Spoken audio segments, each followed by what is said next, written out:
সৰ্বানন্দ সোণোৱাল ডাঙৰীয়া, আপুনি ইমান ডাঙৰ কাণ্ড কৰিব পাৰিলে কেনেকৈ অসমত?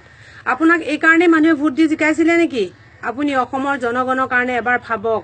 প্ৰত্যেক মানুহকে আপুনি ৰোহিংগিয়াৰ কথা চাওক, ৰোহিংগিয়াত এনেকুৱা অৱস্থা হৈছিলে মানুহৰ, তথাপিতো আমাৰ হৃদয়খন ভাগি পৰিছিলে। আমি অতি দুখিত হৈছিলো সেই সকলো মানুহ বুলি। কিন্তু আজি আমাৰ চকুৰ আগত পাঞ্জাবাৰীত মানুহে ঘৰ হেৰুৱাবলগীয়া হ'ল। আজি দুখত কান্দিবলগীয়া হ'ল মানুহে। স্কুল আছে, স্কুলৰ পৰীক্ষা লৈছে, পৰীক্ষা দিব গৈছে ল'ৰা ছোৱালীয়ে, কিন্তু আজি ঘূৰি আহি ঘৰ এখন নাপাব। আপোনাৰ হৃদয় কঁপি উঠা নাই?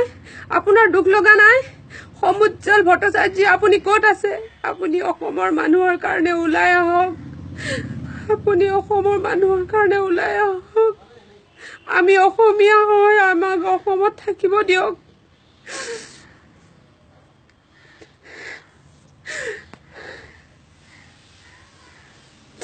ইমান অন্যায়, ইমান অত্যাচাৰ হ'ব বুলি কেতিয়াও ভবা নাছিলো।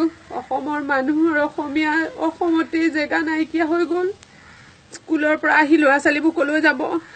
আপোনালোকে এবাৰ ভাবিছেনে আপোনালোকৰ ঘৰখন যদি কোনোবাই এনেকে ভাঙিবলৈ আহিলেহেঁতেন আপোনালোকে পাতি দিব পাৰিলেহেঁতেন নে ভাঙ বুলি? আপোনালোকৰ হৃদয়খন কঁপা নাই আৰু নকঁপে।